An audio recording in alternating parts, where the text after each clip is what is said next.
بسم اللہ الرحمن الرحیم۔ حضرت عمر رضی اللہ عنہ نے حضرت مغیرہ بن شعبہ کو بحرین کا گورنر بنایا تھا۔ وہاں کے لوگ ان سے ناراض ہو گئے اور ان کے دشمن بن گئے، تو حضرت عمر نے ان کو معزول کر دیا۔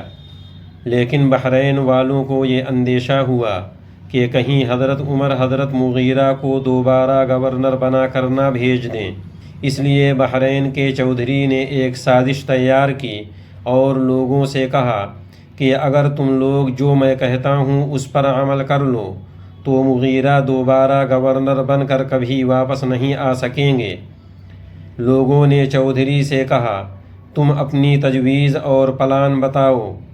چودھری نے کہا، تم سب 1,00,000 درہم آپس میں جمع کر کے مجھے دو، میں یہ رقم لے کر حضرت عمر کے پاس جاؤں گا اور کہوں گا اس رقم کو مغیرہ نے خیانت کر کے میرے پاس جمع کی تھی۔ اس طرح مغیرہ خائن اور بے ایمان ثابت ہو جائیں گے اور حضرت عمر ان کو کبھی گورنر نہیں بنائیں گے۔ چنانچہ لوگوں نے 1,00,000 درہم جمع کر کے اس کے حوالے کر دیا۔ وہ یہ ساری رقم لے کر حضرت عمر کی خدمت میں حاضر ہوا اور ان کے سامنے پیش کر دیا اور کہا کہ یہ رقم مغیرہ نے خیانت کر کے میرے پاس رکھوائی تھی۔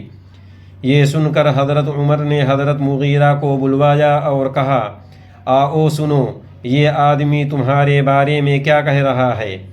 انہوں نے اس کی بات سن کر کہا، امیر المومنین، اللہ آپ کا بھلا کرے، یہ آدمی جھوٹ بول رہا ہے، میں نے تو اس کے پاس 2,00,000 رکھے تھے۔ حضرت عمر نے مغیرہ سے کہا، تم نے یہ حرکت کیوں کی؟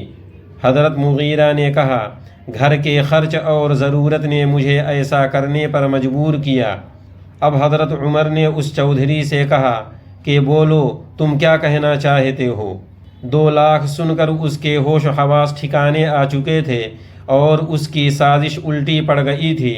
کہنے لگا، خدا کی قسم ایسا کچھ بھی نہیں ہے، امیر المومنین، اللہ آپ کا بھلا کرے، اب میں آپ کو سچ بات بتاؤں گا۔ خدا کی قسم مغیرہ نے میرے پاس کوئی رقم نہیں رکھوائی تھی، نہ تھوڑی اور نہ زیادہ۔ حضرت عمر نے حضرت مغیرہ سے فرمایا، تم نے اس چودھری کے بارے میں کیا ارادہ کیا تھا؟ حضرت مغیرہ نے کہا، اس خبیث نے میرے اوپر جھوٹ باندھا اور میرے اوپر خیانت اور بے ایمانی کا الزام لگایا، تو میں نے بھی سوچا کہ اسی کے منہ سے سچ اگلواؤں اور اس کا جھوٹ آپ کے سامنے لا کر اس کو رسوا کروں، تاکہ دوبارہ کسی کے اوپر بے ایمانی کا الزام نہ لگائے۔ اس طرح کے واقعات سے یہ شبہ اور ڈاؤٹ نہیں ہونا چاہیے کہ ایک صحابی جھوٹ بول رہے ہیں۔ کوئی بھی حکم مقصد کے تابع ہوتا ہے۔ حضرت مغیرہ کا مقصد اس دیہاتی سے 2,00,000 درہم وصول کرنا نہیں تھا، بلکہ اپنی بے گناہی ثابت کرنے کے لیے اور سچ کو سامنے لانے کے لیے ایک حیلہ اور تدبیر اختیار کیا تھا، اور ایسا کرنا نہ تو شریعت میں برا ہے اور نہ عقل کے اعتبار سے۔ دوسرا سبق اس سے یہ بھی معلوم ہوتا ہے، جو آدمی دوسرے کے لیے کنواں کھودتا ہے وہ خود اسی میں گرتا ہے، جیسا کہ چودھری کی سازش خود اسی پر الٹ گئی۔ تیسرا سبق یہ ہے کہ اگر آدمی کے اوپر کوئی الزام لگے تو اس کو اپنی بے گناہی ثابت کرنے کے لیے حیلہ اور تدبیر اختیار کرنا چاہیے۔